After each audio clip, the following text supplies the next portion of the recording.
He watched the video and believes that the agent fired in self-defense. Earlier today, Minneapolis Mayor Jacob Frey pushed back on the federal government's explanation. Watch this.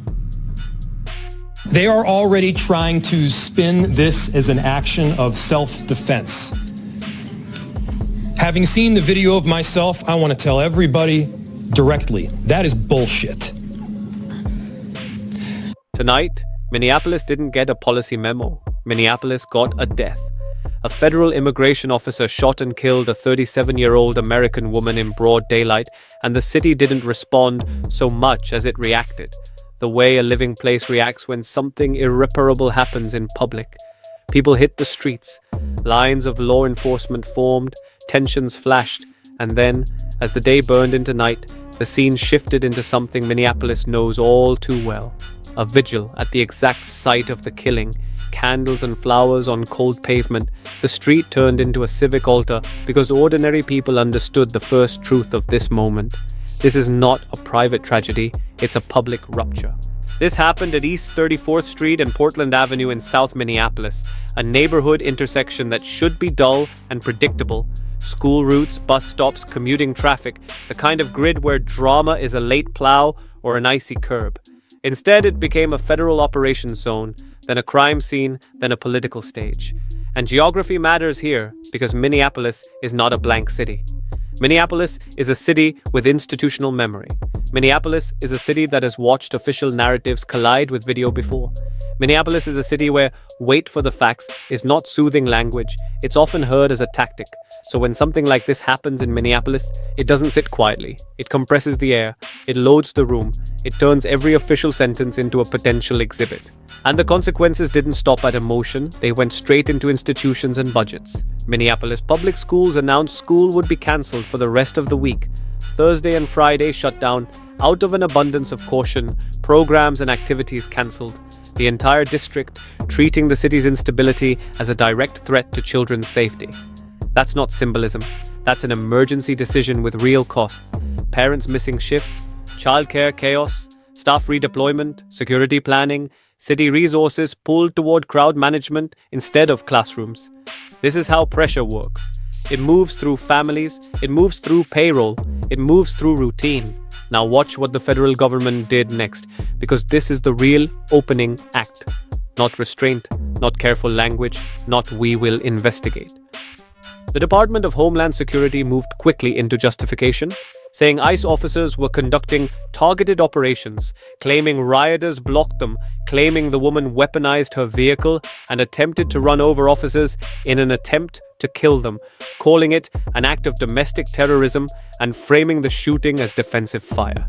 That is not a neutral account. That is an early verdict written in bold ink, written fast, written with maximum moral weight. Then the shock compounds.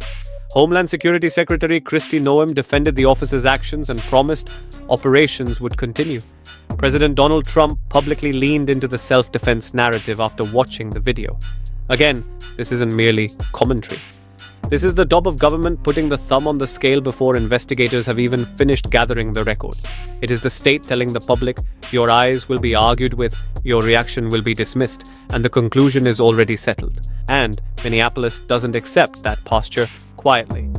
Mayor Jacob Frey looked at the video and called the federal self-defense framing bullshit, describing reckless use of power that ended with someone dead.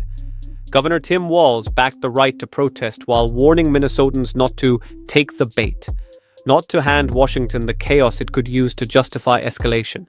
That's the split screen tonight. Washington declaring certainty, Minneapolis declaring mistrust, the street watching both and deciding what it will tolerate. Finally, the victim's identity turns the temperature up another notch. The Minnesota Star-Tribune identified the woman as Renee Nicole Good, 37, and other reporting describes her as a U.S. citizen, a mother and poet new to Minneapolis, a name, a life, a family, and then the federal government's label, domestic terrorist. That collision, citizen versus terrorist label, video versus press release, doesn't fade. It metastasizes into court filings, budget fights, political fallout, and institutional legitimacy on trial. Here is the trust problem in one line. When leadership rushes to justify a killing before the evidence is collected, it isn't protecting the truth. It's protecting the institution. And Minneapolis can smell institutional self-protection like smoke. The government wants the public to accept a conclusion on command. Domestic terrorism, weaponized vehicle, defensive shots. But that is not how legitimacy works. Legitimacy is earned in the record. Legitimacy is earned in the timeline. Legitimacy is earned when officials behave like the facts matter more than the narrative. So the trust reset starts where the damage started. The video, the sequence, the physical reality. Reporting describes videos showing officers approaching a vehicle stopped in the road, the vehicle reversing, one officer holding the door handle, the vehicle moving forward, and another officer firing 3 shots. That description is enough to destroy the comfort of vague slogans. It forces specificity. It forces measurement. It forces accountability language to stop being decorative and start being operational. Now let's talk about the legal frame, the way grown people talk about it. No civics class tone, no soft focus, no excuses. Self-defense is not a spell. It is a claim that must survive standards. And in an officer-involved shooting, the standards are merciless, because the state is asking the public to accept the most extreme power it can exercise, the power to kill. The core legal question is reasonableness, what the officer reasonably perceived in the moment, what alternatives existed, what choices the officer made, and whether the use of deadly force was necessary under that fact pattern. Courts do not grade on vibes. They grade on distance, angles, timing, and conduct. They care about whether the officer escalated the encounter. They care about whether the officer created the danger by stepping into it. They care about whether the officer could move. They care about whether the officer could disengage. They care about whether the officer's own tactics boxed him into a split-second story that could have been avoided with better tactics 10 seconds earlier. Vehicle cases are especially unforgiving because they are the easiest to spin and the easiest to test. The spin is always the same. I was about to be run over. The test is also always the same. Was there actual imminent contact? Was the officer trapped? Was the vehicle's path unavoidable? Did the officer have room? Did the officer choose a position that converted a moving car into an excuse for deadly force? In other words, was this truly necessity, or was it tactical recklessness dressed up as necessity? And here's where Washington's language creates legal risk. Calling the woman domestic terrorism doesn't change the legal standard for deadly force. It changes the political atmosphere, sure. It's meant to harden public opinion. It's meant to pre-justify future escalation, but courts don't adjudicate labels, they adjudicate actions. And if the label is reckless, it becomes an exhibit. If the label is exaggerated, it becomes a liability multiplier. If the label is false, it becomes credibility collapse. There is also the federal overlay, because ICE is not a city police department doing routine traffic work. It is a federal enforcement agency doing targeted operations. That matters because the mission itself becomes part of the scrutiny. Why was this encounter structured the way it was? What were the tactical protocols? What training governs approaching civilians in vehicles in residential areas? What supervision existed? What command decisions put agents on a neighborhood street in a posture that predictably invites confrontation? Those questions are not philosophical. They are deposition questions. They are discovery requests. They are the architecture of accountability. And remember the basic moral geometry. The government is always asking for trust, always asking for deference, always asking the public to accept we feared for our lives. Fine. Then the government must accept the other half of the rule of law bargain, evidence, transparency, and consequences if the claim doesn't match the record. That's not hostility, that's citizenship. This is what escalation looks like when it stops being a street event and becomes a legal event. Evidence turns into a contested asset. The raw video becomes exhibit material. The metadata becomes a battlefield. The chain of custody becomes a headline. And the first serious fight is not even about morality, it's about control. Who controls the record, who releases the record, who delays the record, because delay is power. Delay is how you let a narrative harden into common sense before the facts have a chance to interrupt it. Then, the rhetoric guarantees escalation. When the government brands the dead woman a domestic terrorist within hours, it doesn't merely defend the shooter, it commits the administration to a maximal claim that cannot survive gentle scrutiny if the record doesn't match. You don't get to use the biggest label in the book and then quietly pivot to nuance later. You don't get to shout certainty and then hide behind process when the questions arrive. That label is either anchored in the facts or it becomes a credibility wound that never closes. And once credibility is contested, the machinery begins turning whether anyone likes it or not. Preservation letters go out, public record requests get drafted, internal communications get locked down, agencies assign counsel, families consult lawyers, the government prepares defenses because discovery is merciless. Discovery is where a confident statement gets confronted by a training manual, where he followed training gets confronted by the actual training, where she tried to kill them gets confronted by angles, distances, frame by frame timing. This is also where financial pressure enters the room immediately. Not as a vague lawsuit someday, but as real risk management, budgets, settlements, judgments, insurance costs, reputational damage that turns into litigation costs. Now add the political track because the politics is not separate from the law. It fuels it. Minneapolis leadership is framing this as a federal incursion that brought volatility into residential neighborhoods. That matters because oversight is political oxygen. Oversight leads to hearings. Hearings lead to subpoenas. Subpoenas lead to sworn testimony. Sworn testimony leads to cross-examination, and cross-examination is where press releases die. Now, watch the collapse of the official image against the actual footage. The federal story is a clean line. Violent rioter, weaponized vehicle, attempted murder, defensive shots. The video description in reporting is messy and specific. Officers approach a vehicle stopped in the road. The vehicle reverses. An officer holds the door handle. The vehicle moves forward. Another officer fires 3 shots. That is not the cinematic hero under attack story the government wants to sell. It is a chaotic encounter with moving parts and hard angles, exactly the kind of scenario where bad tactics produce irreversible outcomes. Then comes the second collapse. The claim of injury versus what the public can see immediately after. Reporting notes the officer who fired was filmed walking without apparent injury and that it is unclear from available video whether the vehicle struck him. In a self-defense claim, that detail is not decorative, it is structural. I feared I was being run over is either grounded in physical reality or it is not, and the record will eventually decide which. And here is where finance bites. Every exaggerated phrase becomes future evidence. Every premature conclusion becomes a jury question. Every domestic terrorism label becomes an exhibit if it doesn't match the record. Government doesn't only lose legitimacy when credibility breaks, it loses money. It loses trust that translates into compliance problems, operational friction, and institutional resistance. That's why the school closures matter too. They are a concrete metric of instability, an institutional declaration that public life is being disrupted by federal operations and the fallout around them. Finally, the street itself becomes part of the collapse. DHS says rioters. The city, by night, shows candles, flowers, songs, and people holding each other upright.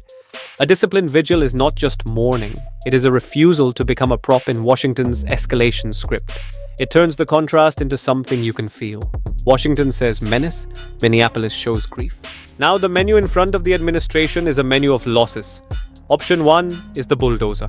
Keep operations running, keep the rhetoric maximal, keep the posture of absolute justification, and dare Minneapolis to erupt.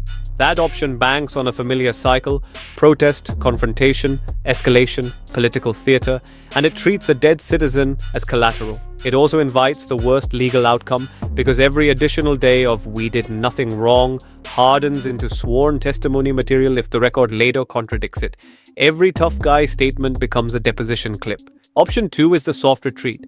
Pause operations, lower the temperature, promise an investigation, and hope the story cools. But you can't retreat cleanly after you've gone maximal. DHS already used domestic terrorism. Noam defended the shooting and said operations continue. Trump publicly blessed the self-defense narrative.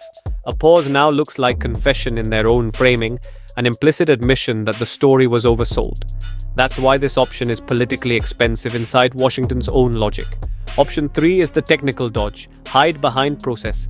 Announce, review, slow roll footage, insist the public wait, treat outrage as ignorance, and gamble on attention fatigue. That option is built to exhaust people. It is also toxic in Minneapolis, a city where wait for the facts has a history. Delay doesn't neutralize distrust, it fertilizes it. And then look at Minneapolis, because the city is trapped too. City leaders can demand ICE leave, but they cannot order it. They can cooperate to keep peace and be accused of normalizing federal intimidation. They can fight publicly and risk triggering escalation. Schools can close to protect kids and still be accused of surrendering public space. Even the street has poisoned choices. Rage becomes footage, footage becomes justification, justification becomes more force. Discipline is harder, but discipline denies Washington the pretext it wants. That's why vigils matter. That's why restraint matters. That's why don't take the bait is not politeness, it's strategy. This is where the moral frame stops being rhetoric and becomes the only functional compass, rule of law. Rule of law means the government does not get to kill and then write the justification into the public record by force of authority. Rule of law means domestic terrorism is not a spell. It is a claim that must survive evidence, standards, and cross-examination. Rule of law means a citizen's life is not discounted because an agency wants a win on the evening news. And rule of law has a brutal symmetry. Statements become testimony, training becomes discovery, tactics become reviewable, words become exhibits. If a leader says he followed training, the training will be shown. If a leader says she tried to kill officers, the angles and distances will be measured. That is the equalizer, not outrage, not loyalty, not ideology, measurement. Now fold in the broader political context that has been building. Reporting notes. Minneapolis has been on edge since the Trump administration expanded immigration enforcement presence there, with particular focus on the state's large Somali immigrant community, and that Trump used contemptuous language about that community. That context matters because it explains why the city's patience is thin and why the federal posture reads as provocation, not protection. This isn't a vacuum, this is a pressure cooker. So rule of law isn't a slogan here. It is the line separating enforcement from vengeance. It is the difference between an officer proving necessity and an officer asserting necessity. It is the difference between a government that can be questioned and a government that demands obedience. Now we get to the part people pretend is secondary, but it never is. The fallout. Political fallout first. Minneapolis leadership is publicly rejecting federal framing in language that leaves no room for polite ambiguity. When a mayor says the self-defense narrative is bullshit, that's not a soundbite. That's a declaration that the city will not carry Washington's narrative for it. When a governor warns don't take the bait, that's not a calming tweet. That's an acknowledgement that the federal government's next move could be escalation and that the public's behavior will be used as justification for force. Institutional fallout next. Schools closing isn't merely a precaution, it's a measurable indicator that civic life is being disrupted by the shockwave of federal operations and the community response to them. That means administrators are now in security mode, not education mode. It means city agencies are in crisis posture, not service posture. It means everyone, from principals to transit planners, becomes part of the same story. How a federal agency's conduct reshapes local life in a matter of hours. Financial fallout follows like gravity. This case is already a liability event, regardless of how loudly anyone claims self-defense. The more aggressive the official language becomes, the more expensive the downside becomes if the record contradicts it. Every confidence sentence becomes a deposition. Every label becomes a damages argument. Every refusal to show restraint becomes a narrative of recklessness. And while people argue politics, the ledger quietly starts filling in. Legal bills, overtime, security expenditures, disrupted commerce, reputational damage that turns into long-term institutional friction. And the federal political fallout is unavoidable because Washington has already made this a national loyalty test. DHS chose maximal moral language. Noem chose public defense. Trump chose public endorsement. That sequence doesn't merely defend an officer, it binds the administration to one story. And once you bind yourself to one story, you don't get to escape the record. You don't get to negotiate with the video. You don't get to negotiate with the timeline. You don't get to negotiate with cross-examination. So here's the ending, and it is not speculative, it's structural. Picture the next phase like a camera moving from streetlight to courthouse door. Evidence gets preserved, requests get filed, footage gets demanded, training gets produced, policies get read aloud, witnesses get sworn in. And once sworn testimony begins, the moment stops being a media argument and becomes what it always should have been from the first hour, an accountability argument. Imagine the courtroom rhythm. Imagine the slow, methodical dismantling of slogans. Domestic terrorism becomes show the basis. Weaponized vehicle becomes show the angle. Attempted murder becomes show the contact. Defensive shots becomes show the necessity. This is why the rule of law exists, to take power's loudest claims and force them into quiet, verifiable proof. And that's why this ends one way. Not because of a hashtag, not because of a speech, not because of a press conference. It ends because the record is coming and the record does not bargain. The record does not flinch. The record does not care who needed the story to be true. The record will either support the killing or indict it, and whichever way it goes, the consequences will attach to someone, somewhere, with a name and a signature. Rule of law is not a mood, it is a destination. Accountability is not a rumor, it is an inevitability.